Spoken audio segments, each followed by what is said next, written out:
ஒரு தேவனுடைய பிள்ளை வந்து ரொம்ப ஜாக்கிரதையாய் ரொம்ப கவனமாக இருக்க வேண்டியது என்ன அப்படின்னா, சோர்வுக்கு நம்ம எப்பொழுதுமே இடம் கொடுத்துடவே கூடாது.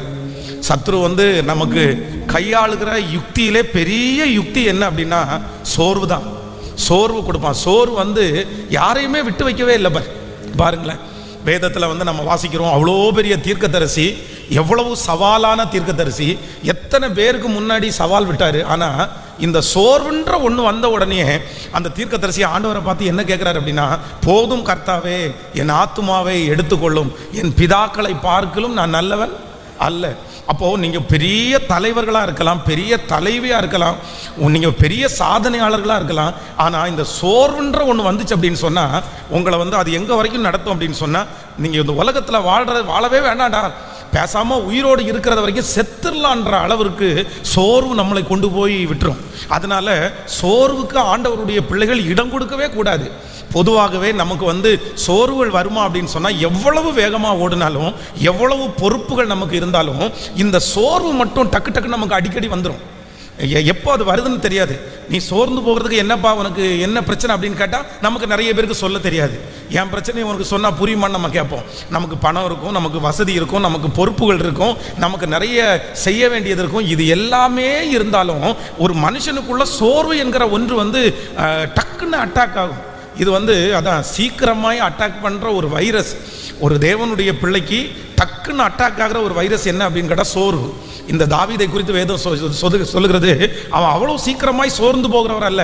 அப்படின்னா எப்பவுமே ரொம்ப ஆக்டிவாக இருக்கிற மனுஷன். ஆனால் ராஜாக்கள் யுத்தத்திற்கு புறப்படும் காலம் வந்தபோது இந்த தாவீதுக்கு என்ன வருதுன்னா கொஞ்சம் சோர்வு வந்துடுது. டெய்லி பட்டயத்தை தூக்கிட்டு போகிறதா, டெய்லி நம்ம ஒரு சோர்வு வருது. இந்த சோர்வு வந்த உடனே என்னாச்சு அப்படின்னு சொன்னால் வேதம் சொல்லுது, யுத்தத்திற்கு போகாமல் வீட்டில் இருந்துட்டானாமா. அந்த வீட்டில் இருந்ததனுடைய விளைவு கடைசியில் அவன் கொலைகாரன் வரைக்கும் அவனை கொண்டு போய் விட்டுருச்சு. அப்போ ஆண்டவருடைய பிள்ளைகளை, இந்த சத்தத்தை கேட்கிற யாரோ ஒருத்தருக்கு ஆண்டவர் பேசலாம். நீங்கள் வந்து சோர்ந்து போய் இருக்கலாம். ஆனால் ஆண்டவர் என்ன சொல்கிறார் அப்படின்னா, சோர்வுக்கு மட்டும் நீங்கள் என்ன பண்ணாதீங்க அப்படின்னா இடம் கொடுக்காதீங்க. இடம் கொடுக்கவே பாருங்களேன். நீங்கள் வந்து இன்றைக்கி சமையல் பண்ணுறீங்கன்னு வச்சுங்களேன், இந்த சமையலில் ஒரு நாள் நீங்கள் சோர்ந்து போனீங்கன்னா நம்ம என்ன பண்ணுவோம் தெரியுமா, நிறைய பேர் ஃப்ரிட்ஜில் தேடுவாங்க. அந்த என்ன தேடுவாங்க அப்படின்னா, நேற்றுக்கு வச்ச குழம்பு ஏதாவது மிச்சம் இருக்கா அப்படின்னு. ஒருவேளை அது லைட்டாக இன்னும் ஒரு அரை மணி நேரம் தான் கெட்டு போயிடும் அப்படின்னா கூட நிறைய பேர் சூடு பண்ணி சாப்பிட்றலாம் அப்படின்னு. ஏன் அப்படின்னா சோர்வு வந்து நம்மளை சமைக்க விடாது, சோர்வு வந்து நமக்கு வேலை செய்ய விடாது, சோர்வு வந்து நமக்கு முன்பாக இருக்கிற பொறுப்புகளை நிறைவேற்றுவதற்கு விடவே விடாது. அப்போது ஆண்டவருடைய பிள்ளைகள் சோர்வுக்கு மட்டும் என்ன பண்ணக்கூடாதுன்னா இடம் கொடுக்கவே கூடாது. பாருங்கள், ஒரு ஆலயத்திற்கு வந்து 2.5 மணி நேரம் உட்காருவாங்க. சோர்வு வந்துச்சுன்னு வைங்களேன், அவங்களால பாட்டு பாட முடியாது. சோர்வு வந்துச்சுன்னு வைங்களேன், கைத்தட்ட முடியாது. நம்ம நிறைய பேர் நான் ஆவியோடும் பாடுவேன், கருத்தோடும் பாடுவேன். நம்ம நிறைய பேர் பார்த்தீங்க அப்படின்னா இந்த கை தட்டுவாங்க. ஆனால் 2 கையும் எங்கே வச்சு தட்டுவாங்கன்னா தொட மேலே வச்சு தட்டுவாங்க.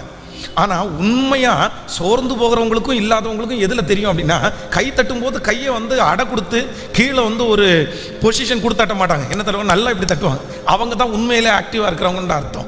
அப்போது பரமபிதாவாகி நம்முடைய தேவன் நம்மிடத்தில் என்ன எதிர்பார்க்குறார் அப்படின்னா, அவர் அனாதி தேவன், அவர் சோர்ந்து போகிறவரே இல்லை.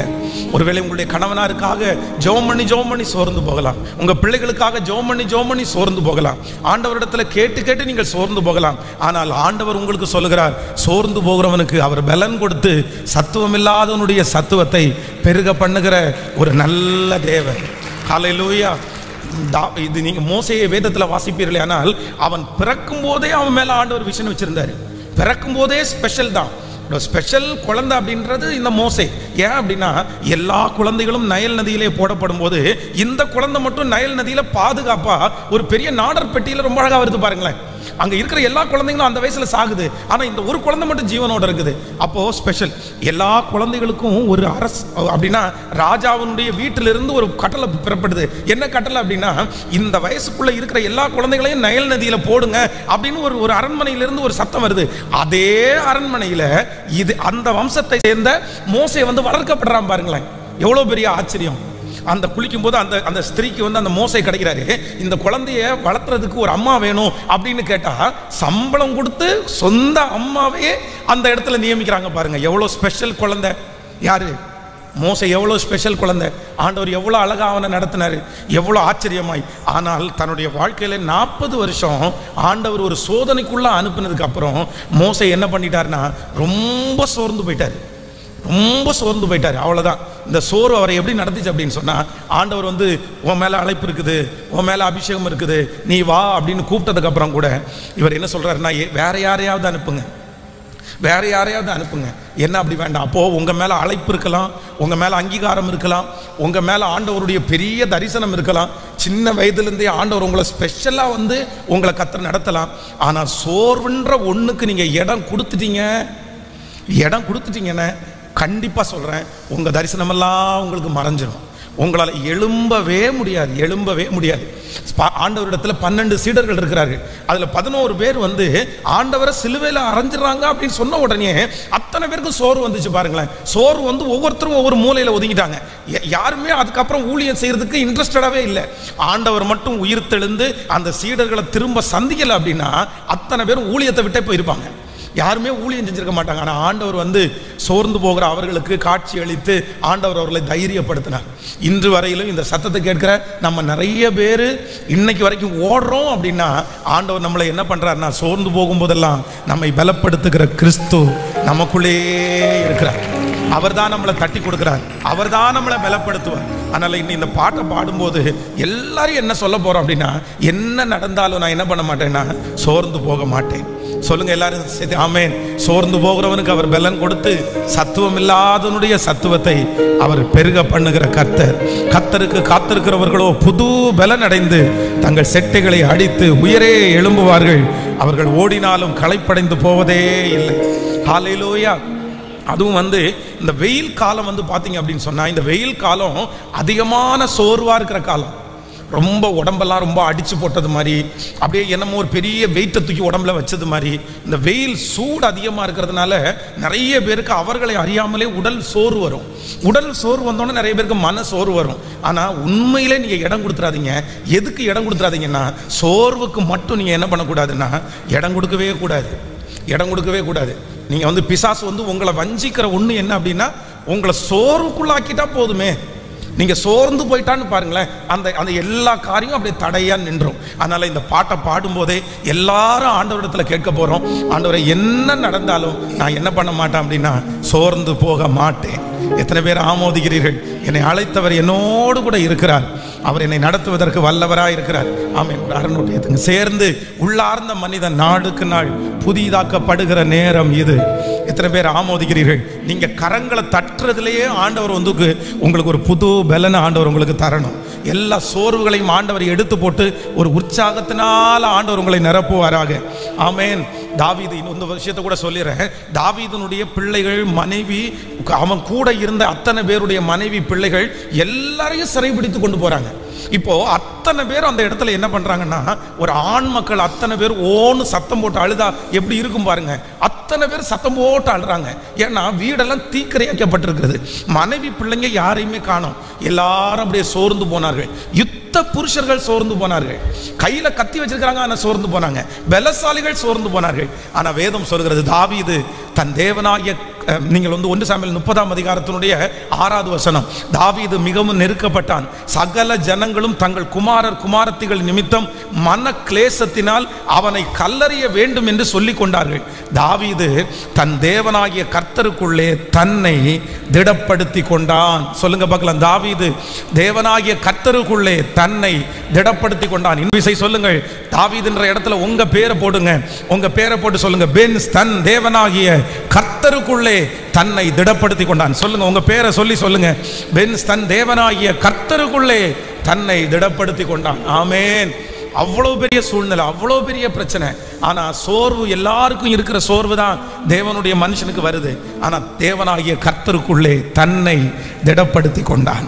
ஆமென். சொல்லுங்கள். இந்த சத்தத்தை கேட்கிற யாரோ ஒருத்தருக்கு ரொம்ப அதிகமாக சோர்வு இருக்கு அப்படின்னு சொன்னா, இன்னைக்கு ஆண்டவர் பேசுறாரு, நீ எனக்குள்ளே உன்னை திடப்படுத்திக் கொள், நீ எனக்குள்ளே உன்னை திடப்படுத்திக் கொள். தூசியை உதறிவிட்டு எழுந்திரு. நீ போக வேண்டிய தூரம் வெகு தூரம், நீ பண்ண வேண்டிய பிரயாணம் இன்னும் நிறைய இருக்கிறது. ஆபத்து காலத்தில் நீ சோர்ந்து போவாயானால் உன் பலன் குறுகிற்று என்று ஆண்டவர் சொல்லுகிறார். ஹல்லேலூயா. எனக்கு சோர்வு வராதா பாஸ்டர்? எவ்வளோ பெரிய நெருக்கமான ஒரு சூழ்நிலையில் நான் போகிறேன், எவ்வளோ பெரிய ஆபத்தான சூழ்நிலையில் போகிறேன், இந்த இடத்துல கல்லும் கரைஞ்சிரும் பாஸ்டர், இவ்வளோ பெரிய பிரச்சனையிலையும் நான் சோர்ந்து போகக்கூடாதுன்னு நீங்கள் எப்படி சொல்கிறீங்க? ஆனால் ஆண்டவர் என்ன சொல்கிறார் அப்படின்னா, ஆபத்து காலத்தில் நீ சோர்ந்து போவாயானால் உன் பலன் குறுகிற்று. எங்கே சோர்ந்து போகக்கூடாதாமா? ஆபத்து காலத்தில் நீ சோர்ந்து போகவே கூடாது. ஹல்லேலூயா. தன்னுடைய தகப்பனார் கேன்சர் வியாதியினால் இறந்து போனார். இப்போ தன்னுடைய தாயாருக்கும் பார்த்தீங்க அப்படின்னா 2 கிட்னியும் ஃபெயிலியர். தன்னுடைய தகப்பனார் இறந்து போகும்போதே மொத்த பொறுப்பும் அந்த வாலிப தம்பி தலை மேலே வைக்கப்பட்டுச்சு. சரி, கொஞ்சம் அம்மா இருக்காங்க, நம்மளை சப்போர்ட் பண்ணுவாங்கன்னு பார்த்தா அப்பா இறந்த 1.5 வருஷத்துக்குள்ள தன்னுடைய தாயினுடைய 2 கிட்னியும் ஃபெயிலியர் ஆயிடுச்சு. அவங்களுக்கும் டாக்டர் டைம் ஃபிக்ஸ் பண்ணிட்டாங்க, இல்லை முடியாது அப்படின்னு சொல்லிட்டாங்க. அப்போ அந்த பையன் ரொம்ப சோர்ந்து போய், என் தலையெழுத்து ஏன் இப்படி ஆயிடுச்சு, நாங்கள் நல்லாவே இருக்க மாட்டோமா அப்படின்னு சொல்லும்போது ஆண்டவர் அந்த பிள்ளையை தைரியப்படுத்துகிறார். தைரியப்படுத்தின உடனே பாருங்க, தான் கூட பிறந்த 3 அக்கா தங்கச்சி எல்லாரையும் கூப்பிட்டு தைரியப்படுத்தி தட்டி கொடுத்து, நான் உங்களுக்கு இருக்கிறேன், எல்லாம் நல்லா படிங்க, நல்லா வேலைக்கு போகலான்னு சொல்லி அந்த பையன் முன்னாடி நின்று அந்த குடும்பத்தை அழகாய் நடத்தி போனான். அப்போ ஆண்டவருடைய பிள்ளைகளே, சோர்ந்து போயிட்டீங்க அப்படின்னு சொன்னா உங்களை நிறைய பேர் திடப்படுத்தவே முடியாது, உங்களை தூக்கி எடுக்கவே முடியாது. பணம் இல்லைன்னா ஒரு 5 ரூபாய் கொடுத்து உங்களை தூக்கி நிறுத்தலாம், அப்படியெல்லாம் கிடையாது. சோர்வு என்கிறது பணத்தினாலே அல்ல. சோர்வை யார் தான் ரெடி பண்ண முடியும்னா, கர்த்தர் உங்களை கொண்டுதான் உங்கள் சோர்வுகளை சரி பண்ண முடியும். இன்னைக்கு ஊழியக்காரன் மூலமா ஆண்டவர் பேசுறாரு, கர்த்தருடைய வார்த்தை கடந்து வருது. நீ சோர்ந்து போகாதே மகளே, நீ சோர்ந்து போகாதே மகனே, இதுவரையிலும் நடத்தின கர்த்தர் இனிமேலும் உன்னை நடத்துவார், இனிமேலும் உன்னை அழைத்து கொண்டு போவார். வாழ்க்கை அப்படிதான் போராட்டமாக தான் இருக்கும், ஆனால் சோர்ந்து போகிறவனுக்கு பலன் கொடுக்கிற கர்த்தர் நம்மோடு கூட இருக்கிறார். ஆமென். எல்லாரும் உற்சாகமாய் கரங்களை தட்டி பாடி, நான் சோர்ந்து போகவே மாட்டேன். ஹல்லேலூயா. எல்லாருடைய கரங்களையும் தட்டி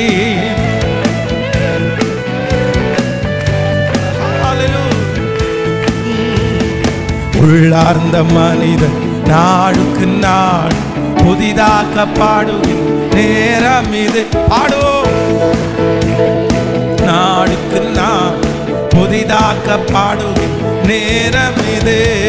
சோர்ந்து போகாதே, நீ சோர்ந்து போகாதே. பாடுவோம். சோர்ந்து போகாதே, நீ சோர்ந்து போகாதே. அதி சீக்கிரத்தில் நீங்கிவிடும் இந்த லேசான உபத்திரவம், சீக்கிரத்தில் நீங்கிவிடும் இந்த லேசான உபத்திரவம். பாடுவோம். ஈடு இணையில்லா மகிமை இதனால் நமக்கு வந்திடுமே.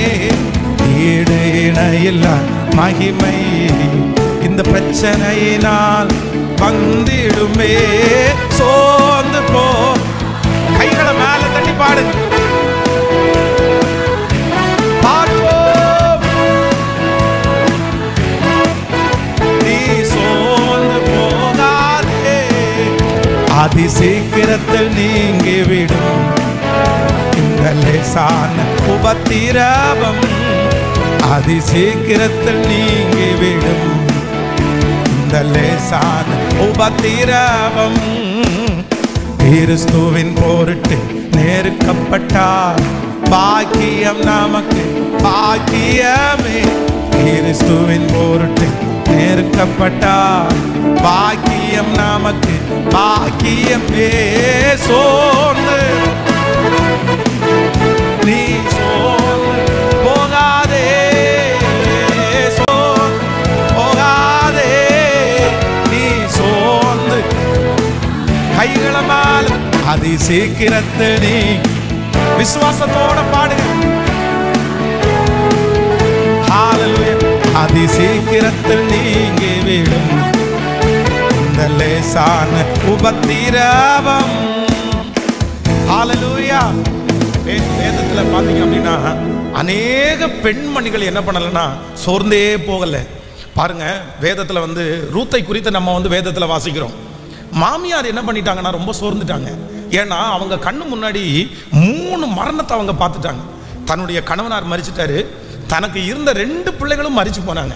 அதனால அவங்க என்ன சொல்றாங்க அப்படின்னு சொன்னா, நான் நிறைவுள்ளவளாய் போனேன், இப்ப நான் எப்படி வந்திருக்கிறேன் அப்படின்னு சொன்னா குறைவுள்ளவளாய் வந்திருக்கிறேன். ரூத்தை பார்த்து அந்த மாமியார் சொல்லுகிறா, என் மகளே நீ திரும்பி போயிடு. இத்தனைக்கும் ரொம்ப நல்ல மாமியார், ரொம்ப நல்ல மாமியார். நகோமி மாதிரி ஒரு மாமியார் வந்து உங்களுக்கு அமையணும். சின்ன வயசுல இருக்கிற பிள்ளைங்க எல்லாம் ஜெபம் பண்ணும்போது எனக்கு நகோமி மாதிரி ஒரு மாமியாரை தாங்க அப்படின்னு ஜெபம் பண்ணுங்க. என்ன அப்படின்னு சொன்னா, இந்த தன்னுடைய பிள்ளை இறந்து போயிட்டான். தன்னுடைய பிள்ளை இறந்து போனதுனால தன்னுடைய மருமகா தன்னுடைய பிள்ளையோடு சேர்ந்து கஷ்டப்படணும்னு நினைக்கவே இல்லை. நீயாவது நல்லா இருப்பாப்பா, நீயாவது நல்லா இரு, என் பிள்ளை இறந்து போயிட்டான், இனி அதுக்காக நீ கஷ்டப்பட வேண்டாம், நீ உங்க அப்பா வீட்டுக்கு போ, உங்க அப்பா ஒரு நல்ல பையனை பார்த்து உனக்கு கல்யாணம் பண்ணி வைப்பாரு, என் கூட நீ வராத. இல்லை உன் கூட நான் வருவேன்னு சொன்ன உடனே நான் வந்து இனி வந்து குழந்தை பெற்று அது வளர்ந்து உனக்கு அவரை மருமகனை நான் எப்படி தருவேன், அன்னைக்கு வரைக்கும் நீ எப்படி காத்திருப்ப. எப்படி அந்த உணர்வுகளை ஃபீல் பண்றாங்க பாருங்க அந்த மாமியார். நீ நல்லா இரு, நீ சந்தோஷமா, நீ சின்ன பிள்ளை, நான் கிளடாயிட்டேன், நான் வயசாயிட்டேன், எனக்கு ஒன்றும் இல்லை, நீ வாழ வேண்டிய பிள்ளை. தான் மருமகளை வந்து வாழ வேண்டிய பிள்ளை, நீ வாழணும், நீ சந்தோஷமா இருக்க வேண்டிய பிள்ளை, நீ சந்தோஷமா இருக்கணும்னு நினைக்கிற மாமியாருடைய இருதயம் எவ்வளோ பெருசு பாருங்களேன். அதனால சின்ன பிள்ளைங்க, கல்யாணம் ஆகாத பிள்ளைங்க, உங்க மாமியாருக்காக நீங்க ஜெபம் பண்ணீங்கன்னா யாரை மாதிரி ஜெபம் பண்ணுங்க அப்படின்னு சொன்னா, நகோமி மாதிரி எனக்கு ஒரு மாமியாரை தாங்க அப்படின்னு ஜெபம் பண்ணாங்களாம். இன்னும் இந்த நகோமி இடத்துல மாமியார்ன்றதுல இன்னொன்று இருக்கு. என்ன அப்படின்னா, தன்னுடைய மருமக பெத்தெடுத்த பிள்ளைய தாம் பிள்ளையா நினைச்சு வளர்த்துனாங்களாம். இன்னைக்கு வந்து தன்னுடைய சொந்த பையன் ஒருவேளை அந்த பிள்ளைய கல்யாணம் பண்ணியிருந்தான்னு வச்சுங்களேன், கல்யாணம் பண்ணி அது நிமித்தமா குழந்தை பிறந்துச்சுன்னா உண்மையாக ரத்த சம்பந்தமான தன்னுடைய மகனுடைய குழந்தை, பேர குழந்தை, அந்த குழந்தைய தனக்கு மடியில் வச்சு வளர்த்துறதே இன்னைக்கு நிறைய பேருக்கு பெரிய பிரச்சனையா இருக்குது. ஆனா போவாஸ் என்கிறவன் வந்து இவருடைய ரத்த சம்பந்தமான உறவு. ஆனா அவருடைய வயிற்றுல பிறந்த பிள்ளை அல்ல. இந்த நகோமியும் இன்னொருத்தருக்கு பிறந்த பிள்ளை, அவங்க பிள்ளை கிடையாது.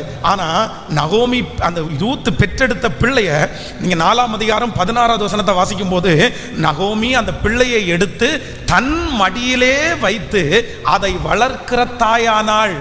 ஹலோ, நகோமி அந்த பிள்ளையை எடுத்து தன் மடியிலே வைத்து அதை வளர்க்கிற தாயானால். எப்படிப்பட்ட ஒரு மாமியார் பாருங்களேன். ஆனா இந்த மாமியாரே என்ன பண்ணிட்டாங்கன்னா, ஒரு சூழ்நிலையில சோர்ந்து போயிட்டாங்க. சர்வ வல்லவர் எனக்கு மிகுந்த கசப்பை கட்டளையிட்டார், நான் நிறைவுள்ளவளாய் போனேன், நான் இப்போ குறைவுள்ளவளாய் வந்திருக்கிறேன் அப்படின்னு சொல்லி ரொம்ப சோர்ந்துட்டான். ஒன்றும் இல்லைப்பா, ஒன்றும் இல்லைப்பா, உங்க முன்னாடி நான் நல்லா வாழ்ந்தவா, நான் உங்க முன்னாடி மரியாதையாக வாழ்ந்தவா, ஆனால் இன்னைக்கு எல்லாமே என்னை விட்டு போயிருச்சு.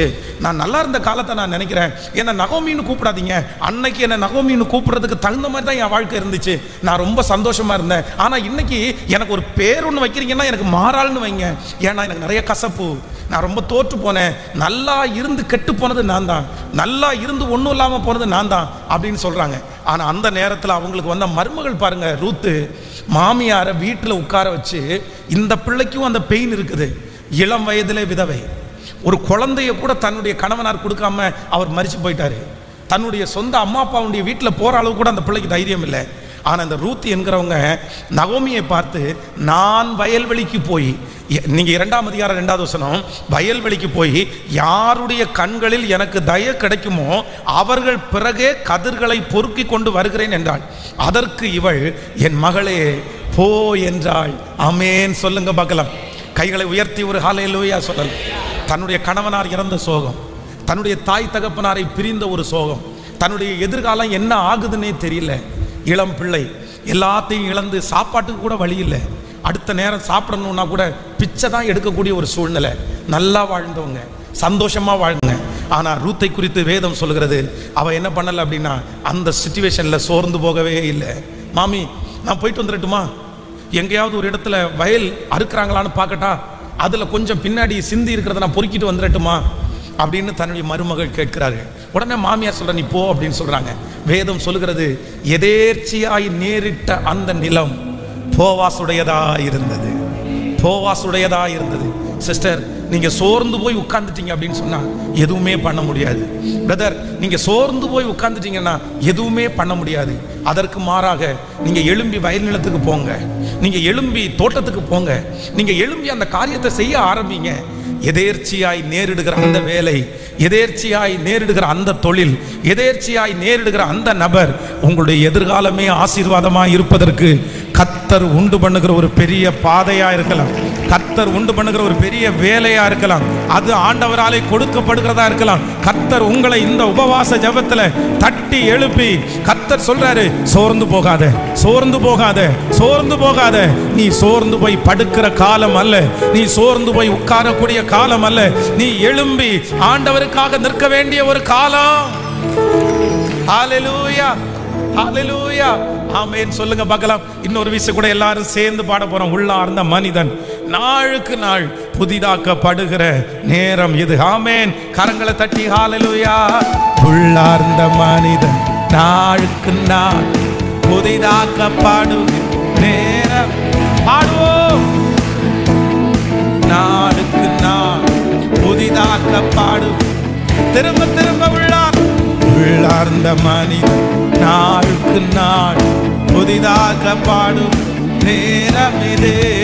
சோர்ந்து போகா, நீ சோர்ந்து போகாதே, சோர்ந்து போகாதே, நீ சோர்ந்து போகாதே. அதி சீக்கிரத்தில் நீங்கிவிடும் இந்த லேசான உபத்திரவம், அதி சீக்கிரத்தில் நீங்கிவிடும் இந்த லேசான சொல்லோ. ஈடு இணையில்லா, ஈடு இணையில்லா மகிமை இந்த பிரச்சனையினால் வந்திடுமே. ஈடு இணையில்லா மகிமை இந்த பிரச்சனையினால் வந்திடுமே. சோர்ந்து இப்போ இந்த பாட்டை பாடிட்டு இருக்கும் போது ஒரு பலன் நம்முடைய பிள்ளைகளுக்கு வரட்டும் ஆண்டவரே, ஒரு தைரியம் வரட்டும் ஆண்டவரே. அதி சீக்கிரத்தில் நீங்கிவிடும் இந்த லேசான உபத்திரவம், அதி சீக்கிரத்தில் நீங்கிவிடும் இந்த லேசான உபத்திரவம். ஹல்லேலூயா. ஆண்டவரிடத்துல எல்லாரும் ஒண்ணுக்கு மட்டும் கேளுங்க. என்ன அந்த ஒன்று அப்படின்னு சொன்னா, ஆண்டவரே நீங்க எப்படி இருக்கிறீங்களோ அப்படி நான் என்ன பண்ணக்கூடாதுன்னா சோர்ந்து போகவே கூடாது. ஹல்லேலூயா. மொர்தெகாய் சொல்லி அனுப்புறாரு, இந்த காலத்தில் மௌனமாக இருந்தால் யூதருக்கு சகாயமும் ரட்சிப்பும் வேறொரு இடத்திலிருந்து வரும் அப்படின்னு சொன்ன உடனே அங்கிருந்து ஒரு சத்தம் வருது, இந்த இவ்விதமாய் சட்டத்தை மீறி நான் ராஜாவினிடத்தில் பிரவேசிப்பேன். நான் செத்தாலும் சொல்லுங்க, நான் செத்தாலும் சாகுறேன். நமக்கு இந்த தேசத்திற்கு வந்த மிஷினரிகள் வந்து பார்த்தீங்க அப்படின்னு சொன்னால், ஒரு மிஷினரி எல்லாம் பார்த்தீங்கன்னா தன்னுடைய குழந்தை இறந்து போயிருச்சு, அந்த குழந்தைய அடக்கம் பண்ணுகிறதுக்கு கூட யாருமே இல்லை. தன்னுடைய பச்சை பிள்ளையா அடக்கம் பண்ணுகிறதுக்கு அவரே குழி வெட்டி, அவரே பெட்டி வாங்குறதுக்கு பணம் இல்லாமல் ஒரு அட்டை பாக்ஸுக்குள்ளே வச்சு அதை பேக் பண்ணி அந்த சடலத்தை வந்து தானே அடக்கம் பண்ணினார்கள், தானே அடக்கம் பண்ணார்கள். அவ்வளவு போராட்டம், அவ்வளோ போராட்டம். ஆனாலும் என்ன பண்ணலைன்னா, அடக்கம் பண்ணி முடிச்சுட்டு வந்து அடுத்த நாள் தெருவில் இருக்கிற ஒவ்வொருத்தருக்காக கூப்பிட்டு இயேசு நல்லவர் அப்படின்னு சொன்னாங்க, இயேசு நல்லவர்னு சொன்னாங்க. அப்போது இப்போ நீங்கள் உங்களை யோசிச்சு பாருங்களேன், நீங்கள் சோர்ந்து போகிறதுக்கு உங்கள் பிரச்சனை ஏமாத்திரம்னு நினைக்கிறீங்க, உங்கள் பிரச்சனை ஏமாத்திரம்னு நினைக்கிறீங்க. நீங்கள் சோர்ந்து போகலாமா? நீங்கள் சோர்ந்து போகலாமா? ஆண்டவருடைய பிள்ளைகள் சோர்ந்து போகவே கூடாது. ஹல்லேலூயா. ஒரு விஷயம் என்னுடைய ஊழியத்தில் வந்து நான் ரொம்ப சோர்ந்து போனேன், மனசுக்கு ரொம்ப கஷ்டமாக இருந்துச்சு. நம்ம வந்து தெரியாதனமாக இந்த மாதிரி ஊழியத்தை நம்ம சூஸ் பண்ணிட்டோமோ அப்படின்ற அளவிற்கு என்னுடைய கஷ்டமாக இருந்துச்சு.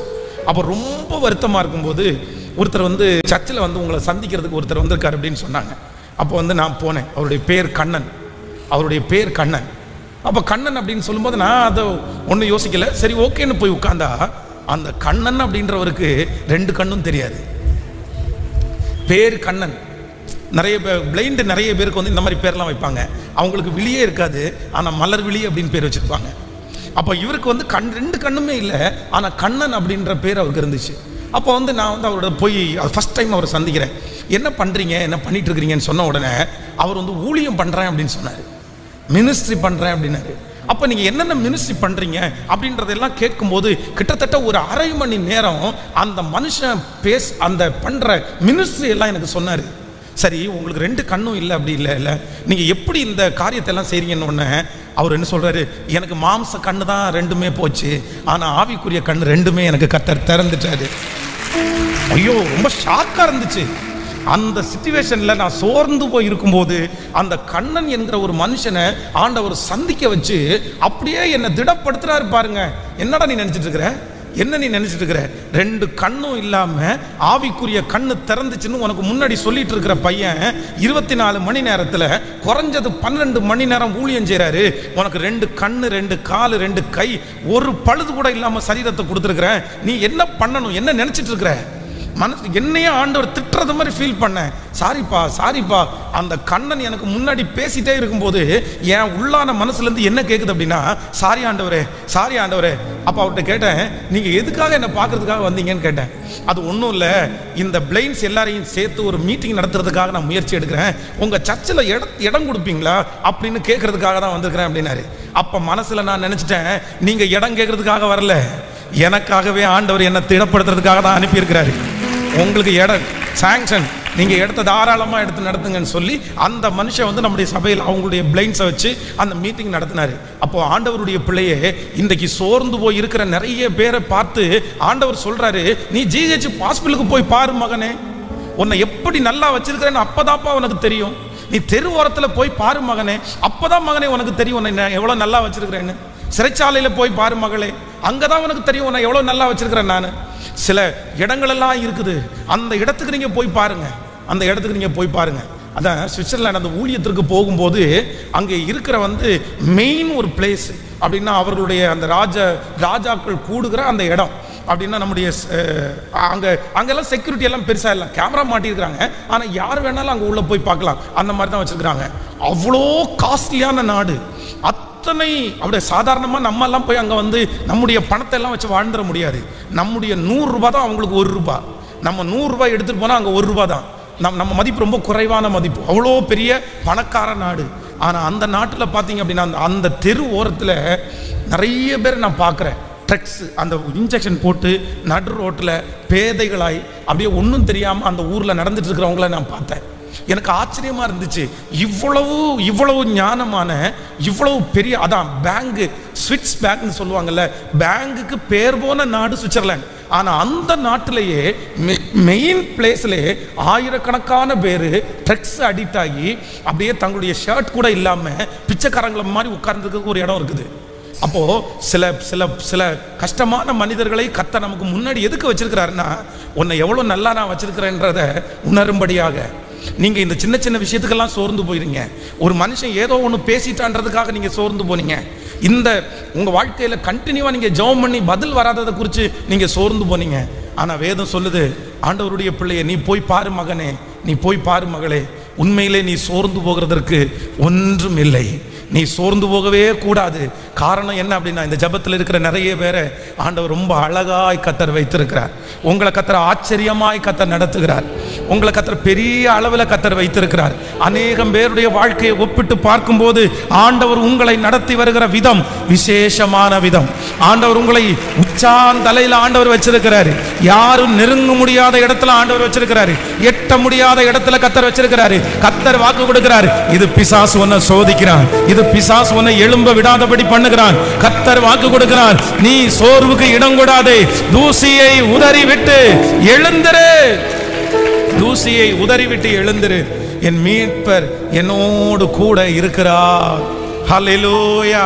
கைகளை உயர்த்தி சொல்லு, நீ என்னோடு கூட இருக்கும்போது தோல்வி எனக்கு இல்லை, தோற்று போவது இல்லை. மலைகளை தாண்டிடுவேன், கடும் பள்ளங்களை தாண்டிடுவேன், சதிகளை முறியடிப்பேன், சாத்தானை நான் ஜெயித்திடுவேன். இன்றைக்கு இந்த உபவாச ஜெபத்தில் இனி என்றுமே சோர்ந்து போகாத ஒரு பலனை கர்த்தர் எனக்கு தருவாராக, கர்த்தர் எனக்கு தருவாராக. கரங்கள் எல்லாரும் தட்டி நன்றி அப்பா, நன்றி. ஹல்லேலூயா. நன்றி ஆண்டவரே. அந்த மகிமை எங்கள் தலையின் மேல் கடந்து வருவதாக. ஓ சோர்ந்து போகாதே, நீ சோர்ந்து போகாதே, சோர்ந்து போகாதே, நீ சோர்ந்து போகாதே. அதி சீக்கிரத்தில் நீங்கிவிடும் இந்த இந்த லேசான உபத்திரவம் அதி சீக்கிரத்தில் நீங்கிவிடும். இந்த லேசான உபத்திரவம் பாடும் மலைகளை தாண்டிடுவே, காடும் பள்ளங்களை கடந்திடுவே. மலைகளை தாண்டிடுவே, காடும் பள்ளங்களை கடந்திடுவே. சாதிகளை முறியடிப்பே, சாத்தானை ஜெயித்திடுவே.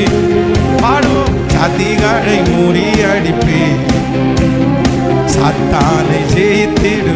நீர் என்னோடு இருக்கும்போது என்னாலும் வெற்றி வெற்றி. நீர் என்னோடு இருக்கும்போது என்னாலும் வெற்றி வெற்றி. தோல்வி எனக்கில்லை, தோல்வி எனக்கில்லையே, நான் தோற்று போவதில்லையே. தோல்வி எனக்கில்லையே, நான் தோற்று. கைகளை மேல தட்டி தோல்வி தோல்வி எனக்கில்லையே, நான் தோற்று போவதில்லை. திரும்ப திரும்ப சொல்லுவோம், தோல்வி நான் தோற்று போவதில்லை. தோல்வி எனக்கில்லை, தோல்வி எனக்கில்லையே, நான் தோற்று போவதில்லையே.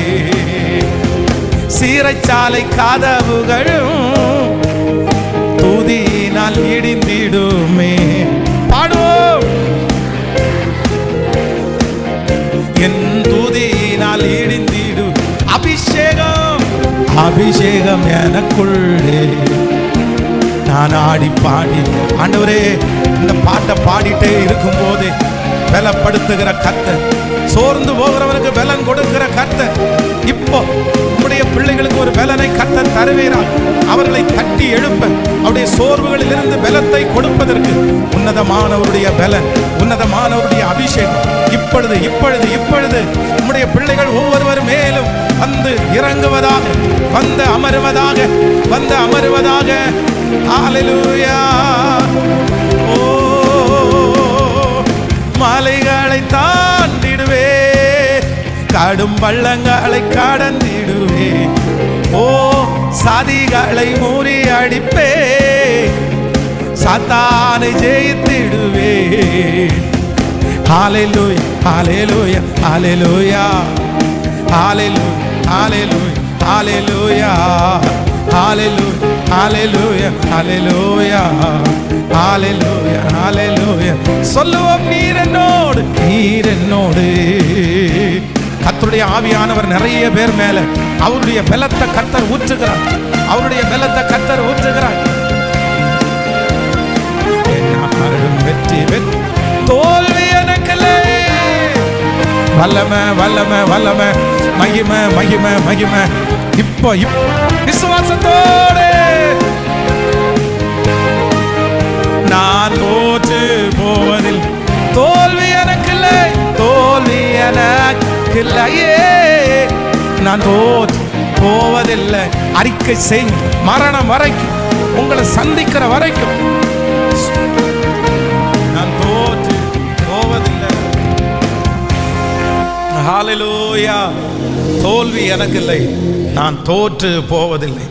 ஆண்டவர் குயவனை பார்த்து, ஆண்டவர் தீர்க்கதரிசியை பார்த்து ஆண்டவர் சொல்றாரு, நீ எழுந்து குயவன் வீட்டுக்கு போ. நீ எழுந்து, சத்தமா சொல்லுங்க.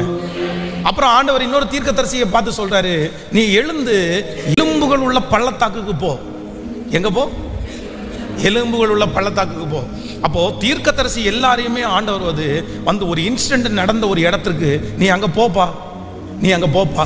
பிரசங்கியில சொல்லும்போது ஆண்டவர் என்ன சொல்றாரு அப்படின்னா, நீ எழுந்து நீ மரண வீட்டுக்கு போப்பா, நீ துக்க வீட்டுக்கு போ, அங்கே எல்லா மனிதனுடைய முடிவும் அங்கே உங்களுக்கு. அப்போ ஒன்று நினைச்சுக்குங்க, உங்க வாழ்க்கையில எப்பேற்பட்ட சோர்வு வந்தாலும் உடனே நீங்க எழுந்து எங்க போகணும் அப்படின்னு சொன்னா, யாராவது ஒரு இடத்துல நீங்க போகணும். ஒரு நொந்து போய் இருக்கிற ஒரு மனுஷனை நீங்க சந்திக்கணும். உங்க வாழ்க்கையில நான் ஒன்றும் இல்லை, நான் இப்படி இருக்கிறேன்னு யோசிக்கும் போது உங்க கண்ணுக்கு முன்னாடி யாரையாவது ஒருத்தரை கொண்டு வந்து நீங்க நிறுத்தணும். யாராவது ஒருத்தரை கொண்டு வந்து நிறுத்தணும். எதுக்கு அப்படின்னு சொன்னா, இவங்களை எல்லாரையும் ஒப்பிட்டு பார்க்கும்போது ஆண்டவர் என்னை எப்படி வச்சிருக்கிறாரு? சொல்லுங்க சத்தமா, கேட்கல. சத்தமா சொல்லுங்க.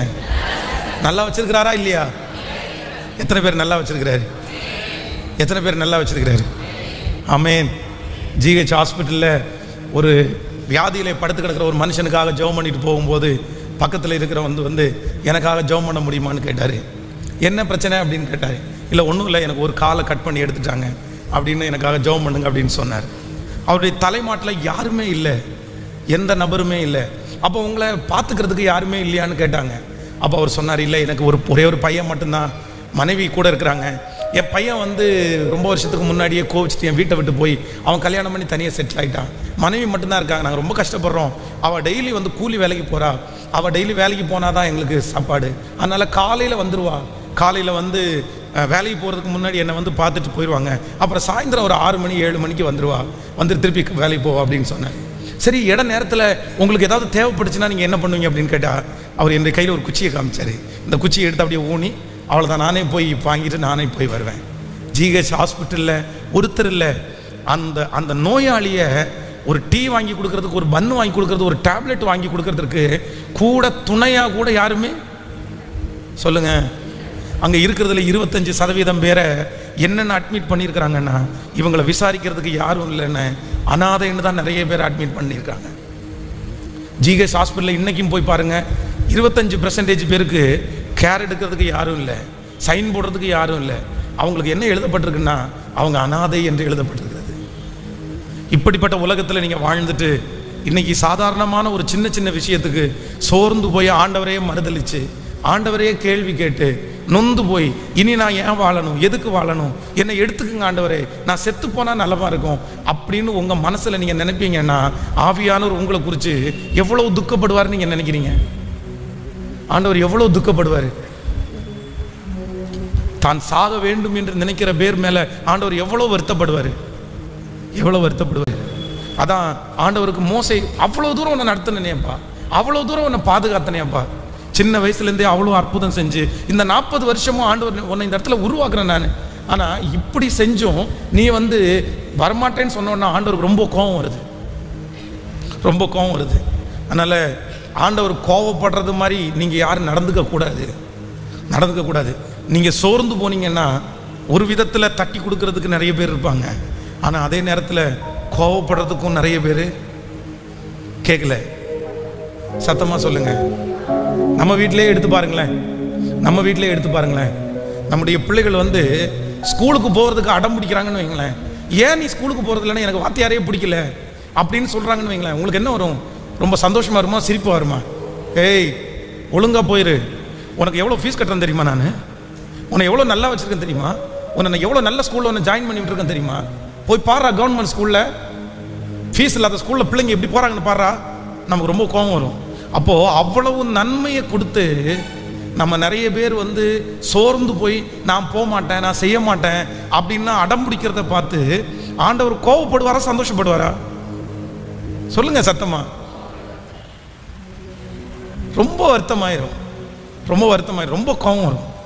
சிலருக்கு வந்து சில இருக்கிறதுலே பெரிய பலவீனம் என்ன அப்படின்னா, தனக்கு முன்னாடி இருக்கிற எந்த நன்மையும் அவங்களால என்ன பண்ண முடியாதுன்னா நினைக்கவே முடியாது. பாருங்களேன், பார்க்கவே மாட்டாங்க. ஆண்டவர் உங்களை எவ்வளவு நல்லா வச்சிருக்காரு அப்படின்ற பார்க்குற உங்கள் கண்கள், அப்படி யோசிக்கிற இருதயம் உங்களுக்குள்ள இல்லை அப்படின்னா நீங்க எப்படி இந்த வாழ்க்கையை சந்தோஷமா வாழ்வீங்க? நீங்க எப்படி ஆண்டவருக்கு நன்றி சொல்லுவீங்க? நீங்க எப்படி ஆண்டவரோட ஆராதிப்பீங்க? மனசார ஆண்டவரை எப்படி நீங்க ஆராதிப்பீங்க? நம்ம நிறைய பேர் ஒப்பிட்டு பார்க்கறது யாரை தெரியுமா? பணக்காரரையும் உயர்ந்தவர்களையும் அவங்கள தான் ஒப்பிட்டு பார்க்குறோம். ஆனால் அவங்களுடைய வெளி தோற்றத்தை மட்டும்தான் பார்க்குறோம். அவங்களுடைய உள்ளுக்குள்ளே எவ்வளோ வருத்தம் இருக்குன்றது நமக்கு நிறைய பேருக்கு தெரியாது. அதனால் இன்றைக்கு ஒரு தீர்மானம் எடுங்க. நான் சோர்ந்து போகிறதுக்கு ஒன்றுமே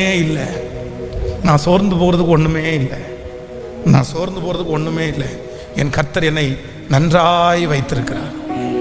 கைகளை உயர்த்தி சொல்லுங்க, என்ன ரொம்ப நல்லா வச்சிருக்கிறீங்க ஆண்டவரே. சொல்லுங்க, என்ன ரொம்ப நல்லா வச்சிருக்கிறீங்க ஆண்டவரே. எல்லாரும் முழு இருதயத்தோட சொல்லுங்க, ஆண்டவரே என்ன நீங்க ரொம்ப நல்லா வச்சிருக்கிறீங்க ஆண்டவரே. இருதயத்தின் ஆழத்திலிருந்து சொல்லுங்க. இருதயத்தின் ஆழத்திலிருந்து நான் சொல்றேன் அப்படின்றதற்காக நீங்க சொல்ல வேண்டாம். நீங்க முழு மனதோட சொல்லுங்க, ஆண்டவரே நீங்க என்ன ரொம்ப நல்லா வச்சிருக்கிறீங்க ஆண்டவரே. இயேசுவே நீ நல்லவர், இயேசுவே நீ நல்லவர். உடைக்கப்பட்ட நேரத்தில் எனக்கு நீ ரொம்ப பக்க துணையா இருந்தீர் ஆண்டவரே. எனக்கு இதுவரைக்கும் நீ நல்லவரா இருந்தீர் ஆண்டவரே. நன்றி ஆண்டவரே. யாரோ ஒருத்தடத்துல ஆண்டவர் தெளிவா பேசுறாரு. இந்த சத்தத்தை ஆண்டவர் கேட்க பண்ணதுக்கு ஒரு பெரிய நோக்கம் உண்டு. மகளே, நீதான் அப்படி சோர்ந்து போய் வந்தாய். மகனே, நீதான் அப்படி சோர்ந்து போய் வந்தாய். மகனே, உனக்குள்ளதான் 1000 கேள்விகள். மகளே, உனக்குள்ளதான் 1000 கேள்விகள். ஆண்டவரே, என்ன நீங்க ஏன் எனக்கு எதுவுமே செய்யாம இருக்கிறீங்க? ஏன் என்ன இப்படி நீங்க வச்சிருக்கிறீங்க? ஏன் எனக்கு இந்த தீமை? நிறைய பேர் ஏன் அந்த கேள்வியை கேட்டுட்டே வந்தீங்க. ஆண்டவர் இன்னைக்கு பதில் சொல்றாரு. இல்ல, நீ திரும்பி பார், நீ முன்னாடி பார், நீ நிறைய பேரை பார். அவங்களை எல்லாம் ஒப்பிட்டு பார்க்கும்போது உன்னை நான் ரொம்ப அழகா, ஆச்சரியமாய், வல்லமையாய், யாருக்கும் செய்யாததை உனக்கு நான் செஞ்சு இதுவரையிலும் நடத்தி இருக்கிறேனே. நீ எப்படி என்ன பார்த்து ஏன்னு நீ எப்படி கேட்க முடியும்? இந்த ஒரே ஒரு குறையை தவிர வேற உனக்கு என்ன குறை வச்சிருக்கிறேன்? என்ன குறை வச்சிருக்கிறேன்? இந்த ஒண்ணு கூட உனக்கு நான் குறைய வைக்க முடியாதா? இந்த ஒன்றை கூட நான் உனக்கு தாமதமா தரக்கூடாதா? அதுக்கு எனக்கு உரிமை இல்லையா? நீ இன்றைக்கு கொஞ்சம் ஜெபம் பண்ண வர்ற அப்படின்னா, மகளே, ஆண்டவர் அதான் சொல்றாரு, இன்னைக்கு நீ கொஞ்சம் ஜெபம் பண்ண வரேன்னா காரணம் என்ன தெரியுமா? அந்த ஒரே ஒரு தீங்கு தான் நீ இவ்வளவு தூரம் என்ன நெருங்கிறதுக்கு காரணம். இந்த ஃபாஸ்டிங் பிரேயர், இந்த உபவாச ஜெபத்துல நீ கலந்து கொள்றதுக்கு காரணமே நீ அந்த சூழ்நிலையினால் தான். அப்போ உன்னை என்கிட்ட சேர்க்கிறதுக்காக இந்த ஒரு தீமையை கூட நான் உனக்கு அனுமதிக்க மாட்டேனா? அனுமதிக்க கூடாதா? யாரையோ ஒருத்தரை பார்த்து ஆண்டவர் நேருக்கு நேர் கேட்கிறாரு. இல்ல, நீ ஏன்னு கேட்கறதுக்கு என்ன அர்த்தம் இருக்குது? ஹல்லேலூயா. எனக்கு நல்லவராய், ரொம்ப நல்லவராய் இருப்பவரே, திரும்ப திரும்ப எனக்கு நல்லவராய், ரொம்ப நல்லவராய் இருப்பவரே. இப்ப சேர்ந்து சொல்லுங்க பார்க்கலாம். எப்படி நான் நன்றி உமக்கு சொல்லுவே, செய்த நன்மைகள் ஏராளமே இயேசுவே. எப்படி நான் நன்றி உமக்கு சொல்லுவே. முடிஞ்சவங்க கைகளை மேல உயர்த்தி, செய்த நன்மைகள் ஏராளமே. திரும்ப திரும்ப எப்படி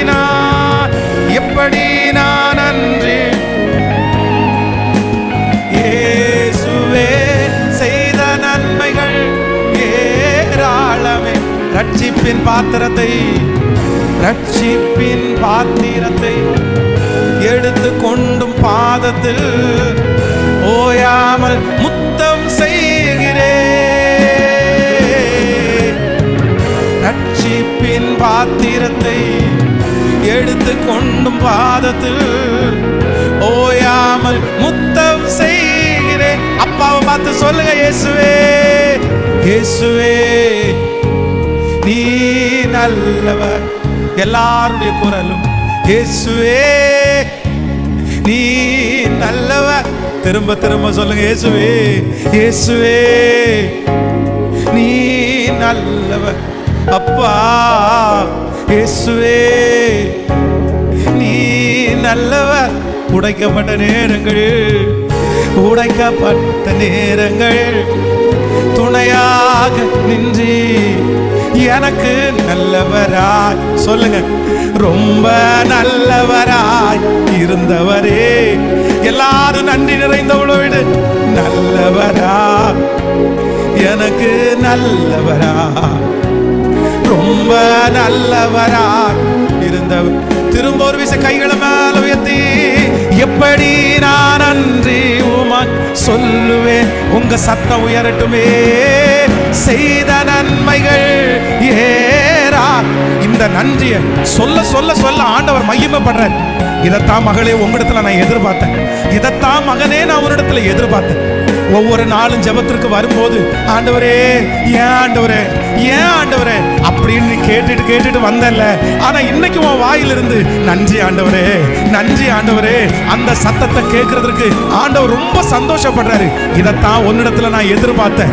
இதைத்தான் உன்னிடத்துல நான் எதிர்பார்த்தேன். உன்னை நான் ரொம்ப நல்லா வச்சிருக்கிறேன். நன்றியப்பா. எப்படி நான் நன்றி உமக்கு சொல்லுவேன். இயேசுவே செய்த நன்மைகள் ஏராளம். சத்தம்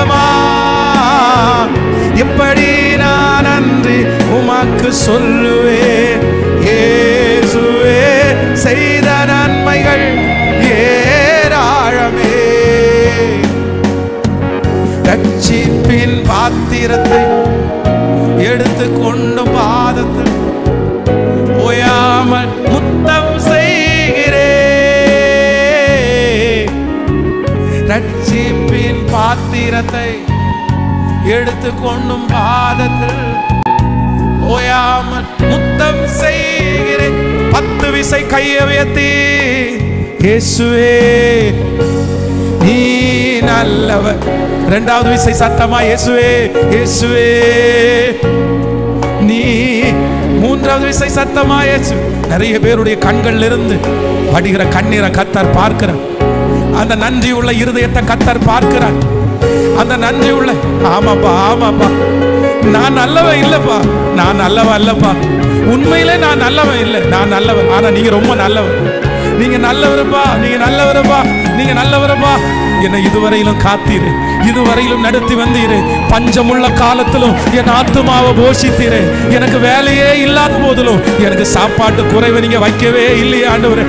ஆண்டவரே எனக்கு தங்குறதற்கு வீட்டை கொடுத்தீங்களே ஆண்டவரே. என்ன நல்லா வச்சிருக்கிறீங்க ஆண்டவரே, நல்லா வச்சிருக்கிறீங்க ஆண்டவரே. வியாதி வந்தாலும் அதை கவனிக்கக்கூடிய கிருபையை தந்தீங்க ஆண்டவரே.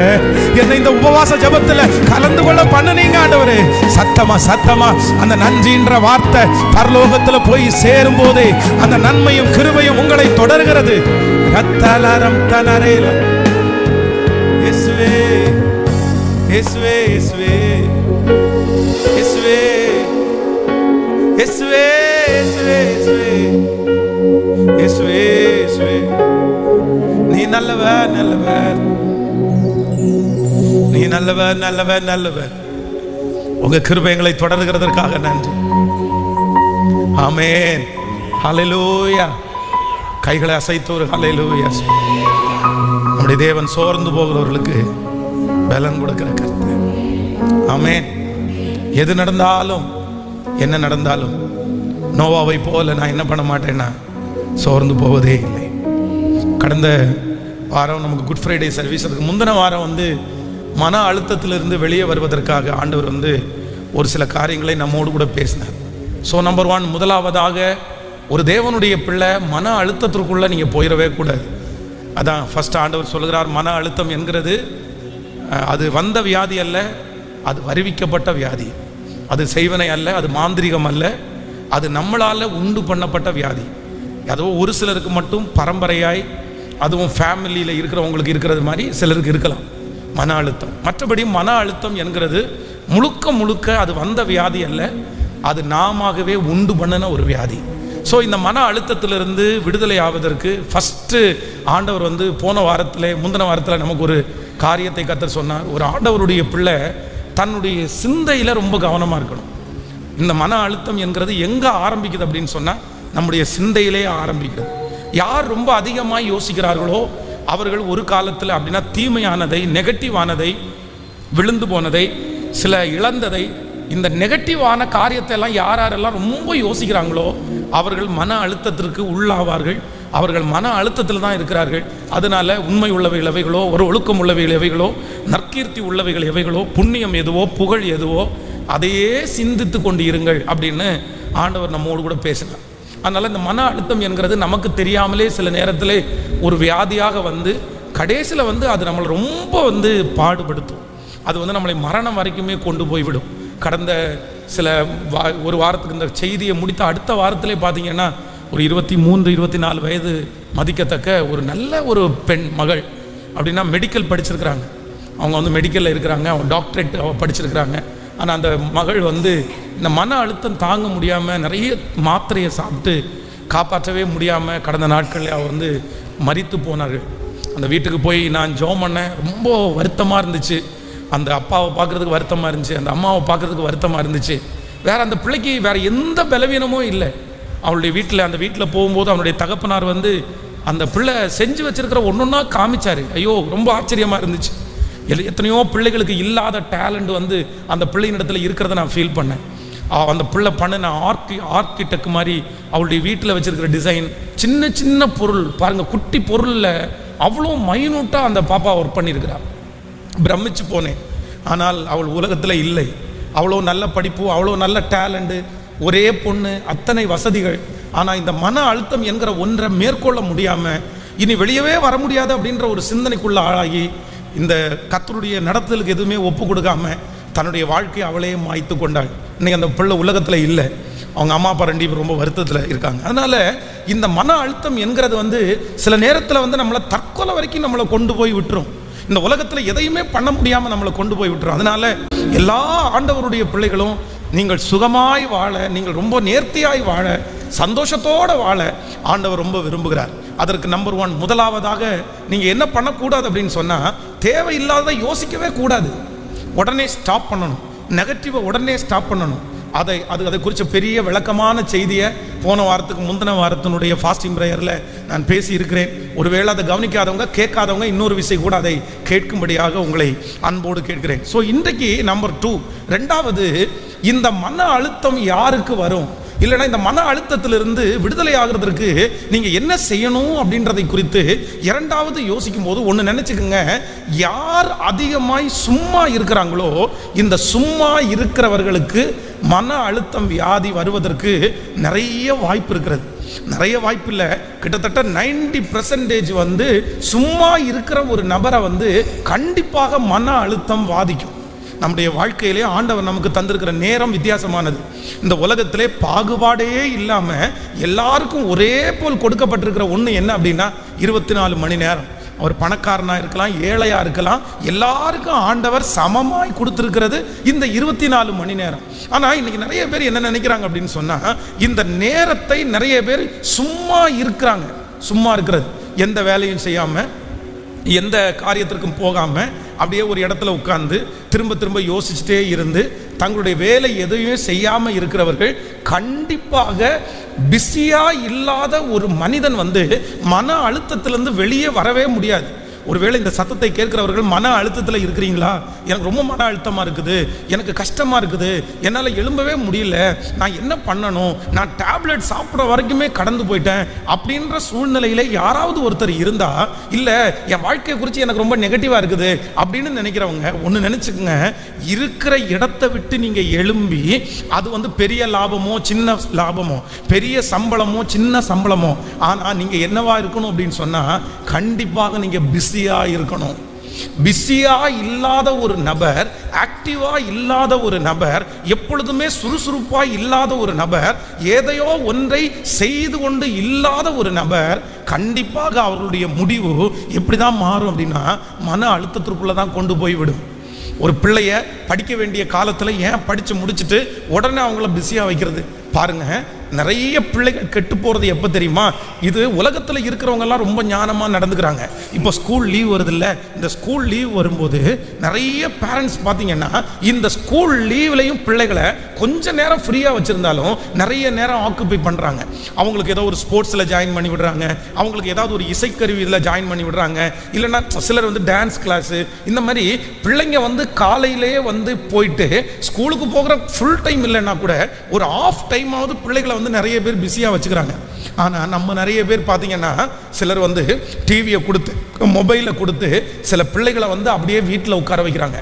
இந்த கொரோனாவுக்கு பிற்பாடு நிறைய பிள்ளைகளுடைய படிப்பு டவுனாக போயிடுச்சு. ஏன் டவுனாக போயிடுச்சு அப்படின்னா வீட்டிலையே உட்காந்து சும்மா உட்காந்து அந்த டிவியே பார்த்துட்டு மொபைலே பார்த்துட்டு இருக்கிற நிறைய பிள்ளைகள் ஞானத்திலே குறைவுள்ளவர்களாய் மாறினார்கள். அவருடைய புத்தி மழுங்கடிக்கப்பட்டது. அதனால இன்றைக்கு இந்த சத்தத்தை கேட்கிற ஒவ்வொருத்தருக்கும் ஒன்று சொல்கிறேன், நீங்கள் ஆண்டவரிடத்தில் ஒரு கிருபையை கேளுங்க, ஆண்டவரிடத்தில் ஒரு தயவை கேளுங்க. என்ன தயவு அப்படின்னு சொன்னால், ஆண்டவரே சாகிற வரைக்கும் என்னை நீங்கள் எப்படி வச்சிருங்க அப்படின்னு சொன்னா, என்ன பிஸியா வச்சிருங்க ஆண்டவரே, என்ன பிஸியா வச்சிருங்க ஆண்டவரே, நான் சுறுசுறுப்பா இருக்கணும் ஆண்டவரே, நான் வேகமா இருக்கணும் ஆண்டவரே. இல்ல ஒருவேளை சில நினைக்கலாம், எனக்கு காலே வலிக்குது பாஸ்டர், நான் எப்படி போய் சுறுசுறுப்பா இருக்கிறது, எனக்கு கை வலிக்குது, நான் எப்படி போய் சுறுசுறுப்பா இருக்கிறது, எனக்கு உடம்புல இந்த பலவீனம் இருக்குது, நான் எதை எப்படி சுறுசுறுப்பா இருக்கிறது. ஒன்று நினைத்துக் கொள்ளுங்கள், சில வியாதிகள் உங்க சோம்பேறித்தனத்தை நீங்க எடுத்து போட்டீங்கன்னா சில வியாதிகள் அப்படியே மறைஞ்சு போயிடும். அது வியாதியே இல்லை, உங்களுடைய சோம்பேறித்தனம் அது வியாதியாக உங்களை என்ன பண்ணுதுன்னா காமிக்குது, அவ்வளவுதான். அது வேற ஒன்றும் இல்லை. வேதத்தில் வந்து ஒரு மிகப்பெரிய யுத்தத்தை செய்து ஆயிரக்கணக்கான பேரை ஜெயித்த ஒரு மனிதனை குறித்து வேதம் சொல்லுகிறது, அவன் இடது கை பழக்கமுள்ளவனா இருந்தான். அப்படின்னா ஒரு கையே இல்லாத ஒரு மனுஷன் யுத்தத்தில் போய் பெரிய ஜெயத்தை கொடுக்குறவங்க எல்லாம் நிறைய பேர் இருக்கிறாங்க. கால் இல்லாத மனிதர்கள் நிறைய பேர் யுத்தத்தில் பெரிய ஜெயத்தை. அதனால நீங்கள் வந்து சோம்பேறித்தனமா இருப்பதற்கு, இல்லைன்னா நீங்க ஆக்டிவா இல்லாம நீங்க ஒரு இடத்துல வந்து உட்கார்ந்து இருக்கிறதற்கு 1000 காரணங்களை நீங்க சொல்லலாம். ஆனா ஒண்ணு நீங்க நினைச்சுக்கோங்க, நீங்க அது பிசாசினால் உண்டானது. சத்ரு உங்களை ஏதோ ஒன்ன சொல்லி என்ன பண்றான் அப்படின்னு சொன்னா, உங்க சுறுசுறுப்பாய் நீங்க இருக்காம உங்களை சும்மா இருக்க வைக்கிறான். இது பிசாசனுடைய பெரிய தந்திரம். ஆனா நீங்க அதிலிருந்து வெளியே வராட்டா கண்டிப்பாக சொல்லுகிறேன், நீங்க வெற்றி அடைய முடியாது. சிஸ்டர்ஸ் நிறைய பேர் இந்த ஜெபத்தில் வந்திருக்கிறீங்க, ரொம்ப சந்தோஷம். வேதம் சொல்லுகிறது, ஒருவன் 1000 பேரையும் 2 பேர் கேட்கல. ஒருவர் 1000 பேர்னா 2 பேர் 2000 தானே துரத்தணும். அதான 1 மடங்கு. உண்மைதானே? ஒரு வசனம் எப்படி எழுதியிருக்கணும்னா, ஒருவன் 1000 பேரையும் 2 பேர் 2000 பேரையும் துரத்துவார்கள் அப்படின்னு தானே எழுதணும். ஆனா வேதம் என்ன சொல்லுதாமா, ஒருவன் 1000 பேர் 2 பேர் 10,000. அப்படின்னா நீங்க 2 பேர், ஒரு கணவன் மனைவி, ஒரு கணவன் ஒரு வேலையை செய்யும் போது அவங்களுக்கு 1% லாபம் அப்படின்னு சொன்னா, ஆனா அந்த விஷன்ல, அந்த தரிசனத்துல, அந்த வேலையில அவங்க மனைவி கூட சேர்ந்துட்டாங்கன்னு வச்சுக்கோங்களேன், அது எப்படி மாறும் அப்படின்னா 10,000 மாறும். அது பல மடங்கு அதிகமாய் மாறும். சில கணவனார் வந்து தன்னுடைய வேலையில மனைவியை உள்ள விட மாட்டாங்க. சில மனைவி வந்து தன்னுடைய வேலையில மனைவியை உள்ள விட மாட்டாங்க. ஏன் அப்படின்னா வந்தா வந்து அது தப்பு, இது தப்பு, இதை பண்ணாத, அதை பண்ணாத அப்படின்னு சொல்லுவாங்களோ அப்படின்னு நினைச்சு சிலர், அது நிறைய இடத்துல அப்படி இருக்குது. ஆனா இன்றைக்கு இந்த ஃபாஸ்டிங் பிரேயர்ல இருக்கிற நீங்க, ஒருவேளை சிஸ்டர்ஸ் எல்லாருக்கும் சொல்றேன், உங்க கணவனார் ஒருவேளை நீங்களும் அவரோட சேர்ந்து ஓடுனா நல்லது அப்படின்னு நினைப்பாங்க அப்படின்னு சொன்னா, கண்டிப்பா நீங்க அப்படி செய்யுங்க. நீங்க 2 பேரும் சேர்ந்துட்டீங்கன்னு வைங்களேன், நீங்க 2 பேரும் சேர்ந்து ஒரே நுகத்துல கட்டப்பட்ட மாடு மாதிரி நீங்க அப்படி டிராவல் பண்ண ஆரம்பிச்சீங்கன்னா, கண்டிப்பா சொல்றேன், 1 மடங்கு உங்க கணவனார் இருந்து சம்பாதிச்சதுக்கு நீங்க 16 மடங்கு அதிகமாய் சம்பாதிக்கிற அளவிற்கு ஆண்டவர் உங்க குடும்பத்தை வந்து உங்களை ஆசீர்வதிப்பார். ஆனா எல்லாரையும் நான் சொல்லலை, எல்லாரையும் நான் குற்றப்படுத்தவும் இல்லை. நான் என்ன சொல்றேன் அப்படின்னா, சிலர் பாருங்க இருக்கிறதே கொஞ்சம் வேலை, ஆனா ரொம்ப சும்மா இருப்பாங்க. சுத்தமா தரிசனமே இருக்காது. சில சகோதரிகளுக்கு ஒண்ணுமே தரிசனம் இருக்காது. அதான் வெந்ததை தின்னுட்டு விதி வந்தா சாவுன்னுவாங்கல்ல, அவ்வளவுதான். இன்னைக்கு வந்து ஏதாவது வந்துச்சா, இன்னைக்கு மீன் பொரிச்சிங்களா, அவ்வளவுதான், இன்னைக்கு மீன் பொரிச்சாச்சு. நாளைக்கு சிக்கன் பொரிச்சோமா, நாளைக்கு சிக்கன் பொரிச்சோம். ஒரு அப்டேஷன், ஒரு மோட்டிவேஷன் அப்படின்னா ஒரு டெவலப்மெண்ட் எதுவுமே இருக்காது. பாருங்களேன், எதுவுமே இருக்காது. அவ்வளவுதான். காலையில எந்திரிச்சாச்சா, ஒரு ரசம் வச்சாங்கன்னா 32 வருஷமா ஒரே ரசம், 32 வருஷமா ஒரே சாம்பார், 32 வருஷமா ஒரே குழம்பு, அவ்வளவுதான். ஒரு அப்டேஷன் கூட சிலருக்கெல்லாம் மறக்கவே மறக்காது. அப்படின்னா நமக்கு நிறைய பேரை பாருங்களேன், நான் எல்லாம் சில வீடுகளில் சாப்பிட்டுருக்கிறேன். அவங்க வீட்டில் போய் சாப்பிட்டா 15 வருஷம் தாண்டி திரும்பி சாப்பிட்டாலும் நமக்கு அந்த டேஸ்ட் ஞாபகம் இருக்கும். பாருங்களேன், இந்த சிஸ்டர் இப்படி தான் பண்ணுவாங்க, இந்த பிரதர் அப்படிதான் பண்ணுவாங்க. 15 வருஷம் தாண்டி அவங்க வீட்டில் போய் சாப்பிட்டாலும் இயேசு கிறிஸ்து மாதிரி நான் நேற்றும் இன்றும் என்றும் மாறுவதே இல்லை அப்படின்னா, அதே மாதிரி அந்த ட்ரேடு மார்க் அப்படியே இருக்கும். பாருங்களேன், இது கம்ப்யூட்டர் மாதிரி அப்படியே. ஆனா ஆண்டவருடைய பிள்ளைகளை இது விளையாட்டாக நீங்க நினைச்சிடாதீங்க. அப்படின்னா என்ன அப்படின்னா, நீங்க வந்து பெண்ணா பிறந்ததுக்கு மண்ணா பிறக்கலாம் அப்படின்ற வேர்டை வந்து நீங்க தானே அதை வெளியே கொண்டு வரணும். நீங்க தானே அதுக்கு சப்போர்ட்டிவா இருக்கணும். நீங்க தானே அதை மாற்றணும். ஒரு வீட்டில் வந்து ஒரு கணவனார் வீட்டை விட்டு வேலைக்கு வெளியே போறாரா, அந்த கணவனாருக்கு நீங்க உங்களை எல்லாரையும் குற்றப்படுத்தலை நான், நீங்க என்ன ஆகணும்னு நினைக்கிறேன் அப்படின்னா, அந்த கோஆபரேஷன் நீங்க பண்ணணும், அந்த தட்டி கொடுக்கணும். கணவனார் வந்து இப்போ உங்களை ஒரு கேள்வி கேட்குறேன், சிஸ்டர்ஸ் மட்டும் பதில் சொல்லுங்க. எங்க வீட்டில் இருக்கிற கணக்கு வழக்குகளை, நான் இவ்வளவு ஜாமான் வாங்குறேன், இவ்வளோ பொருள் வாங்குறேன், மாசத்துக்கு இவ்வளோ எனக்கு செலவாகுது, அப்படிப்பட்ட கணக்கு எனக்கு தெரியுன்றவங்க கை தூக்குங்க பார்க்கலாமே, கை தூக்குங்க. சரி, ஓகே, நம்ம நிறைய பேர் இருக்கிறீங்க, ரொம்ப சந்தோஷம். உங்கள் வீட்டில் இப்போ பருப்பு எவ்வளோ மிச்சம் இருக்குன்னு எனக்கு தெரியும் அப்படின்றவங்க கை தூக்குங்க பார்க்கலாமே. ஓ, அப்படியே நிறைய பேர் இருக்கீங்களே. ஆன்லைனில் எத்தனை பேர் இருக்கீங்கன்னு தெரில. ஸோ நிறைய பேர் நீங்கள் கை தூக்குறீங்க, ரொம்ப சந்தோஷமாக இருக்குது. அப்போது உங்களுடைய குடும்பத்தை வந்து நீங்கள் ரொம்ப நல்லதாக நடத்திட்டு போகிறீங்க. ஆனால் சிலருக்கு பாருங்கள், அந்த வீட்டில் எவ்வளோ அரிசி இருக்குன்னு தெரியாது, அந்த வீட்டில் எவ்வளோ கடுகு இருக்குன்னு தெரியாது, அவங்க வீட்டில் என்ன இருக்குன்னே தெரியாது. ஒரே பொருளை வாங்கினதுக்கு அப்புறம் தான் ஐயோ இருக்கா அப்படின்னு யோசிக்கிறவங்க எல்லாம் இருக்கிறாங்க. ஸோ கணவனார் எவ்வளோ சம்பாதிக்கிறாரு, எவ்வளோ கரண்ட் பில் கட்டுக்கிறோம், இந்த கரண்ட் பில் எவ்வளோ அதிகமாக வருது, ஏன் இது அதிகமாக வருது, இதை ரொம்ப குறைக்க முடியுமா? ஆனால் சிலருக்கு என்ன அப்படின்னா, சுத்தமாக என்ன இல்லை அப்படின்னா தரிசனமே இல்லை. அவங்களுக்கு என்ன பண்ணணும் தெரியுமா? காலையில் எல்லா வேலையும் மடமடன்னு முடிச்சுட்டு அறகுறையாக முடிச்சுட்டு போய் உட்காந்து காலையில் சித்தி சீரியலையும் பெரியம்மா சீரியலையும் நிறைய பேருக்கு பார்க்கணும். அவங்களுக்கு தான் அந்த சீரியல் தான் அவங்களுக்கு சோறு போடுது. நிறைய பேருக்கு அந்த டிவி தான் சோறு போடுது. நிறைய பேருக்கு அந்த மொபைல் தான் சோறு போடுது. அவங்களுக்கு என்ன இல்லை அப்படின்னா, ஏன்பா நீ கொஞ்சம் ஏதாவது பண்ணக்கூடாதா? எதுக்கு பண்ணணும்? எதுக்கு அப்படி செய்யணும்? இல்லை இல்லை இல்லை, ஒன்று நினைத்துக் கொள்ளுங்கள், சும்மா இருக்கிறதை யார் வெறுக்கிறார்களோ அவர்கள் தான் ஆண்டவருடைய பிள்ளைகள். 3.5 வருடம் தான் ஆண்டவர் இந்த உலகத்தில் ஊழியம் செய்தார். அந்த 3.5 வருடத்தில் அவர் நடந்த தெருவை நம்மளால் நடக்க முடியாது. அவர் நடந்து போன கிலோமீட்டரை நம்மளால் நடக்க முடியாது. அவர் செய்த ஊழியத்தை நம்மளால் செய்ய முடியாது. அவர் செய்த அற்புதத்தை நம்மளால் செய்ய முடியாது. 3.5 வருடத்தை இந்த உலகத்தையே தலைகளாய் மாற்றினவர் நீங்களும் நானும் ஆராதிக்கிற கர்த்தர். அந்த தேவனாகிய கர்த்தர் என்ன சொல்றார் அப்படின்னா, நீ சோம்பேறியா இருப்பீர்களே ஆனால் எறும்பினிடத்தில் போய் கற்றுக்கொள், எறும்பினிடத்தில் போய் கற்றுக்கொள். அதே போல ஆண் மக்கள் நிறைய பேர் நீங்க வந்திருக்கிறீங்க, ரொம்ப சந்தோஷமா இருக்குது. நீங்க ஃபாஸ்டிங் பிரேயருக்கு வர்றது கேட்கறது ரொம்ப சந்தோஷம். நிறைய பேர் வேலையில இருந்துட்டு கூட கேட்கிறாங்க. ஆனா உங்களுக்கு அன்பாய் சொல்லுகிறேன், நீங்க சும்மா இருக்கணும்னு நீங்க நினைச்சிட்டீங்க அப்படின்னு சொன்னா கண்டிப்பாக உங்களுடைய வாழ்க்கையில முன்னேற்றமும் இருக்காது. ஒரு குறிப்பிட்ட காலம் தாண்டி நீங்க யாரா மாறிடுவீங்கன்னா மன நோயாளியாய் மாறிவிடுவீர்கள். மன நோயாளியாய் மாறுவதற்கு நிறைய வாய்ப்பு இருக்கிறது. வேலை முடிஞ்சிருச்சா, இந்த இடத்துல ரிட்டையர்ட் ஆயிட்டோமா? சிலர் வாலண்டியரான ரிட்டையர்மெண்ட். ஒரு தாயார் என்னிடத்துல ரொம்ப நல்ல வேலை பார்த்துருந்தாங்க, நல்ல ஊதியம் அவங்களுக்கு இருந்துச்சு. அவங்க வாலண்டியராக ரிட்டையர்மெண்ட்டுக்காக அவங்க சொன்னாங்க. அப்போ நான் சொன்னேன், வாலண்டியராக ரிட்டையர்மெண்ட் பண்ணி நீங்கள் என்ன பண்ண போறீங்கன்னு கேட்டேன். அவங்க ஒரு வார்த்தை சொன்னாங்க, ஊழியம் செய்ய போகிறேன் அப்படின்னாங்க. அப்படியா, ஊழியமா? சரி பரவாயில்ல, சந்தோஷம், நீங்க பார்த்து பண்ணுங்க, நல்ல ஊழியம் பண்ணுங்க அப்படின்னு ஜெபம் பண்ணி அனுப்பியாச்சு. ஆனாலும் சொன்னேன், நீங்க வேலையை விட்டுட்டு நீங்க வர்றீங்கல்ல, அங்க இவ்வளவு நேரம் வேலை செய்றீங்க, அவ்வளவு நேரம் நீங்க ஊழியம் செய்ய முடியுமா அப்படின்றத நீங்க பாத்துங்கன்னு. அவங்க துருத்துருன்னு போயிட்டு எழுதி கொடுத்து வந்துட்டாங்க. அந்த வேலையை விட்டுட்டு அவங்க இது வாலண்டியர் ட்ரீட்மெண்ட் வாங்கி பணத்தை வாங்கி செலவு பண்ணிட்டாங்க. ஆனால் இன்னைக்கு அவங்க எப்படியும் ரிட்டையர்ட் ஆகி ஒரு 8 வருஷம் இருக்கும் பாருங்களேன். இந்த 8 வருஷத்தில் வீடு வீடாக போய் உட்காந்து அவங்கள்ட்ட பேசி இவங்கள்ட்ட பேசி இங்கேருந்து சண்டையை இழுத்துட்டு மகள் வீட்டில் ஒரு சண்டையை இழுத்து, மகன் வீட்டில் ஒரு சண்டையை இழுத்து, கணவனார் வீட்டில் ஒரு சண்டையை இழுத்து, இன்னைக்கு வரைக்கும் அவங்க ஊழியம் செஞ்ச பாடே இல்லை, எந்த ஊழியமும் பண்ணலை. கேட்டால் நான் எதுக்கு வாலண்டியர் ரிட்டையர்மெண்ட் வாங்கினேன்னா ஊழியம் செய்கிறதுக்கு நான் வாலண்டியர். நான் சொல்கிறேன், இதுக்கு அங்கேயே வேலை செஞ்சுருக்கலாம் இல்லை, வேலை செஞ்சுட்டே ஊழியம் செஞ்சுருக்கிறான் இல்லை.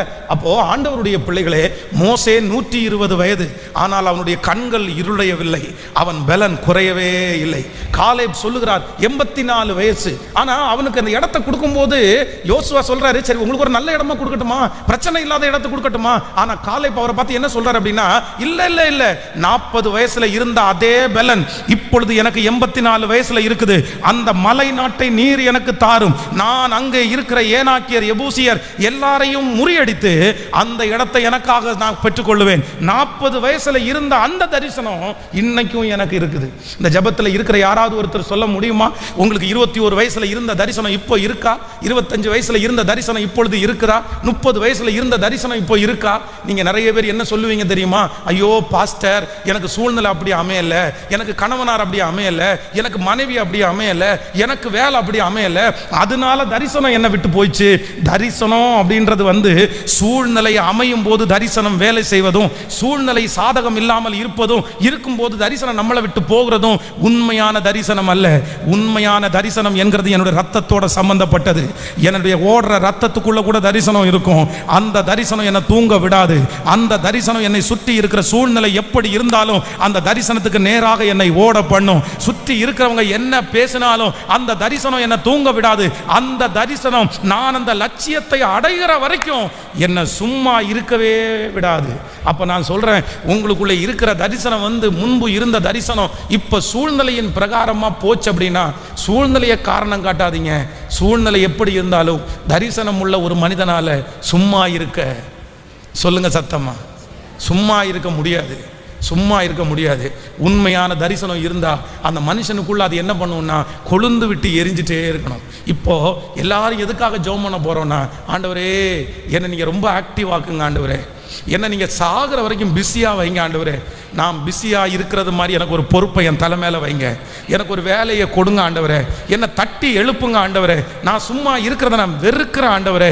நான் உமக்காக பயன்படுகிற ஒரு பாத்திரமாய் மாற விரும்புகிறேன்னு நீங்கள் ஜெபம் பண்ணுங்க. நான் நம்புகிறேன் ஆண்டவர் உங்களை நிச்சயமாய் கர்த்தர் உங்களை பிஸி ஆக்குவார். கர்த்தர் உங்களுடைய குறைவுகளை எடுத்து போட்டு அநேகருக்கு சாட்சியாய் மாற்றுவார். ஹல்லேலூயா. ஒவ்வொரு மனைவியும் ஒவ்வொரு சிஸ்டரும் இன்னைக்கு நீங்கள் ஒருவேளை உங்களுடைய கணவனாரை இன்னைக்கு கூப்பிட்டு நீங்கள் சொல்லுங்கள், உங்களுக்கு நான் எந்த விதத்தில் ஹெல்ப்பாக இருக்கணும், நான் எந்த விதத்தில் ஹெல்ப்பாக இருக்கணும், நான் என்ன பண்ணணும், நான் உங்களுக்கு எப்படி சப்போர்ட் பண்ணணும் நீங்கள் சொல்லுங்கள். உங்களுக்கு ஏதாவது சப்போர்ட் பண்ணட்டுமா? ஒருவேளை உங்களுடைய கணவனார் அட நீ போ, நீ எல்லாம் செய்ய மாட்ட, நீ எல்லாம் எத்தனை நாள் செய்வ. ஆனால் நிறைய பேர் பார்த்தீங்க அப்படின்னு சொன்னால் இந்த நான் சொல்லாமல் தெரியல, இந்த கல்லை தூக்கி நாயை அடிச்சிட்டோன்னு வைங்களேன், தலையில் அடிபட்டாலும் காலைத்தான் தூக்கும், அப்படின்னு இடுப்பில் அடிபட்டாலும் காலைத்தான் தூக்கும், எங்கே அடிபட்டாலும் அது கத்திட்டு முதல்ல எங்கே தான் தூக்கும். ஆமாம், அது ஒரு பழக்கம். அதே மாதிரி நிறைய விசுவாச மக்களுக்கு என்ன இருக்குது அப்படின்னா, எந்த சோதனை வந்தாலும் உடனே என்ன தோணுமா, நான் ஒன்றும் செய்ய மாட்டேன், நான் ஒன்றும் என்னுடைய மூடை பொறுத்து என்னுடைய மூடை ஆஃப் பண்ணிட்டீங்கல்ல, என்ன டென்ஷன் படுத்திட்டீங்கல்ல, என்ன இப்படி வேதனைப்படுத்திட்டு அப்பா போங்க, அந்த அது வரைக்கும் கணக்கு எழுதிட்டு இருப்பாங்க. அந்த தைரியத்துக்கு அப்படி போட்டுரு, போ நீ பார்த்துக்கோ, நீ பார்த்துக்கோ, நீ பார்த்துக்கோ. அப்போ நான் சொல்றேன், உண்மையாய் தரிசனத்தோட ஓடுற பிள்ளைங்க கண்டிப்பாக எதை இழந்தாலும் எதை இழக்க மாட்டாங்க. என்ன கோபமா இருக்கிற மாதிரியே தெரியுது, தரிசனத்தை இழக்கவே மாட்டாங்க. அது என்னுடைய வேலை, அது என்னுடைய தரிசனம். இல்லை, நான் விட்டு கொடுக்க முடியாது. இன்னைக்கு நான் இந்த இடத்துல சர்ச் பாஸ்டராக இருக்கிறேன், நான் உங்களுக்கு பிரசங்கம் பண்ணுகிறேன். வெள்ளிக்கிழமை அன்றைக்கு இத்தனை பேர் இந்த ஜெபத்தில் நீங்கள் கலந்து கொள்கிறீர்கள். எனக்கு சோதனை இல்லைன்னு நினைக்கிறீங்களா? எனக்கு பிரச்சனை இல்லைன்னு நினைக்கிறீங்களா? இந்த பலிபீடத்துக்கு முன்னாடி நிற்கிறதுக்கு முன்னாடி எவ்வளோ பெரிய சவால்களை சந்திக்கிறேன் அப்படின்னு உங்களுக்கு தெரியாமல் இருக்கலாம். ஆனால் இன்னைக்கு வரைக்கும் எவ்வளோ பாருங்க, மேடையில் ஏறுகிற ஒரு மினிட்டுக்கு முன்னாடி 5 நிமிஷத்துக்கு முன்னாடி வரைக்கும் அந்த வாசல் வரைக்கும் பிரச்சனை தொடர்ந்துருக்கும், அந்த வாசல் வரைக்கும் ப்ராப்ளம் எனக்கு தொடர்ந்துருக்கும். அந்த வாசல்லேருந்து கிளம்பும் போது செல்லை சுவிட்ச் ஆஃப் பண்ணி வச்சுட்டு இந்த பலிபீடத்தில் ஏறி நின்று எனக்கு கர்த்தர் கொடுத்துருக்கிற தரிசனத்தை உங்களோட ஷேர் பண்ணியிருக்கிறேன்ல. இன்று வரையிலையும் பலிபீடத்திலிருந்து சொல்லுகிறேன், எந்த பிரச்சனைக்காகவும் என்னுடைய ஊழியத்தை நான் நிறுத்தினதே இல்லை. ஆண்டவரிடத்தில் நான் இன்னைக்கு வரைக்கும் என்னுடைய தொண்டை என்னால் முடியல, என்னால் பேச முடியல, யாராவது ஒருத்தர் இதை நடத்த முடியுமா அப்படின்னு தான் சில நேரத்தை யோசிக்கிறேனே தவிர, என்னுடைய பிரச்சனை, என்னுடைய போராட்டம் ஒரு நாள் கூட இந்த தரிசனத்தை நிப்பாட்டினதே இல்லைங்க. உண்மையான தரிசனம் உள்ள தேவனுடைய பிள்ளைகள் தங்களுக்கு முன்பாக வைத்திருக்கிற பொறுப்புகளை தூக்கி வீச மாட்டாங்க, தங்களுக்கு முன்பாக இருக்கிற வேலையை தூக்கி வீச மாட்டாங்க. இதை நான் செய்ய மாட்டேன், யாரை கொண்டு வேணாலும் செஞ்சுக்குங்க, நான் பார்த்துக்கிறேன் அப்படின்னு சொல்ல மாட்டாங்க. ஆனால் அப்படி தரிசனத்தை தூக்கி வீசுறவங்களுக்கு தரிசனம் ரொம்ப நாள் கண்டிப்பாக உங்களை தொடராது. கண்டிப்பாக நீங்கள் அவமதிப்பீர்களே. ஆனால் ஏசா தன்னுடைய சேஷ்டபுத்திர பாகத்தை பொருட்டா நினைக்கல. ஏசா தன்னுடைய சேஷ்டபுத்திர பாகத்தை தூக்கி போட்டுட்டான். ஆனால் ஒரு நாள் தான் தூக்கி போட்ட சேஷ்டபுத்திர பாகத்திற்காக, ஒரு நாள் தான் வேண்டாம் என்று நினைத்த அந்த சேஷ்டபுத்திர பாகத்திற்காக ஒரு நாள் வருத்தப்பட்டான், ஒரு நாள் ரொம்ப கவலைப்பட்டான். இன்னைக்கு இந்த சத்தத்தை கேட்குற யார் ஒருத்தர் ஏதோ ஒரு சூழ்நிலைக்காக, ஏதோ ஒரு தேவைக்காக, ஏதோ ஒரு பிரச்சனைக்காக உங்களுக்கு கர்த்தர் கொடுத்துருக்கிற பொறுப்புகளை, தரிசனத்தை நீங்கள் தூக்கி போட்டுட்டீங்க அப்படின்னு சொன்னால், தாவீதை செலக்ட் பண்ணுற வரைக்கும் தான் உங்களுக்கு மவுசு. பக்கத்தில் இருக்கிற கையை பிடிச்சி சொல்லுங்க, தாவீதை செலக்ட் பண்ணுற வரைக்கும் தான் உங்களுக்கு மவுசு. சத்தமாக சொல்லுங்க. இன்னொருத்தர் உங்கள் சார்பில் வர்ற வரைக்கும் தான் உங்களுக்கு மவுசு. சொல்லுங்க, இன்னொருத்தர் வருகிற வரைக்கும் தான். ஆனால் இன்னொருத்தர் அந்த இடத்துல வந்துட்டாங்க அப்படின்னா மறுபடியும் அந்த இடத்திற்கு சவுல் வருகிறது முடியுமா? முடியாது. எழுதி வச்சுக்குங்க, எழுதி வச்சுங்க, ஞாபகம் வச்சுங்க. சில ஸ்தானத்தை விட்டு, சில பொறுப்புகளை விட்டு, சில வேலையை விட்டு, சில உயர்வுகளை விட்டு உங்களை பிசாசு எடுக்க நினைக்கும் போது ஒன்று நினச்சிக்கோங்க, உங்களை சுற்றி இருக்கிறவங்க 1000 பேசலாம். அந்த இடத்த விட்டு பிடுங்கிறதுக்கு, அந்த இடத்த விட்டு உங்களை எடுக்கிறதுக்கு சுற்றி இருக்கிறவங்க பொறாமையினால் என்னென்னமோ உங்களத்தில் போட்டு கொடுக்கலாம். உங்கள் மேனேஜரை பற்றி, பொறுப்பை கொடுத்த நபரை பற்றி, இல்லைன்னா அந்த பொறுப்பை பற்றி 1000 சொல்லலாம். ஆனால் அந்த பொறுப்பை கொடுத்தவர் கர்த்தர், அந்த வேலையை கொடுத்தவர் கர்த்தர், அந்த தரிசனத்தை கொடுத்தவர் கர்த்தர். நீங்கள் யாருக்காவது ஒரு ஆளுக்காக தூக்கி போட்டுட்டீங்க அப்படின்னா, உங்களுக்கு பதில் தாவீதை கர்த்தர் செலக்ட் பண்ணிட்டாங்கன்னா, அதற்கு பிறகு உங்களால் கண்டிப்பாக அந்த இடத்துல நிற்க முடியாது. ஸோ மன அழுத்தத்துக்குள்ளே போய் நீங்கள் இன்றைக்கி உங்களுக்கு ஈஸியாக இருக்கும். இன்றைக்கி ஒருவேளை இங்கே நிறைய பேர் பிரசங்கத்தை கேட்கும்போது, பாஸ்டர் நீங்கள் என்ன நினச்சி எங்களுக்கு பிரசங்கம் பண்ணுறீங்க, நாங்கள் என்ன பாஸ்டர் மன அழுத்தத்திலையா இருக்கிறோம்? அப்படியெல்லாம் நான் மன அழுத்தத்துலலாம் ஒன்றும் இல்லை பாஸ்டர், நான் ரொம்ப நல்லா இருக்கிறேன், எனக்கு நல்ல ஸ்ட்ராங்கான மனசை ஆண்டவர் தந்திருக்கிறாரு. ஆனால் மன அழுத்தத்தில் நீங்கள் இருக்கிறீங்கன்னு பிரசங்கம் பண்ணலை, மன அழுத்தத்தில் நீங்கள் மாறிடக்கூடாதுன்றதுக்காக தான் ஆண்டவருடைய வார்த்தை வருது. நீங்கள் மன அழுத்தத்துக்குள்ளே மாறக்கூடாது அப்படின்னா நீங்கள் எப்படி இருக்கணும் அப்படின்னு சொன்னால், சாகிற வரைக்கும், மரணம் வரைக்கும். சத்தமாக சொல்லுங்கள் எல்லாருமே. நான் படுத்திருந்தா கூட நான் எப்படி இருக்கணும்னா பிஸியாக. சத்தமாக சொல்லுங்கள் பார்க்கலாம், கையை மேலே உயர்த்தி சொல்லுங்கள், ஆண்டவரே மரணம் வரைக்கும், மரணம் வரைக்கும் நான் இந்த உலகத்தில் கண்ணை மூடி உங்கள் ராஜ்யத்தில் கண்ணை திறக்கிற வரைக்கும் இந்த உலகத்தில் என்னை பிஸியாக நீங்கள் வைங்க ஆண்டவரே, என்னை சுகத்தோடு வைங்க ஆண்டவரே. நான் பலன் இருக்கிற வரைக்கும் உமக்கு ஊழியம் செய்யணும், உமக்காக வேலை செய்யணும். சத்தத்தை உயர்த்தி, ஆண்டவரே என்னுடைய பிள்ளைய பிஸியாக்குங்க ஆண்டவரே, என்ன பிஸியாக்குங்க ஆண்டவரே, என்னுடைய கணவனார பிஸியாக்குங்க ஆண்டவரே. சத்தத்தை உயர்த்தி, சத்தத்தை உயர்த்தி முழு பலத்தோட சொல்லுங்க பார்க்கலாம். நன்றியப்பா.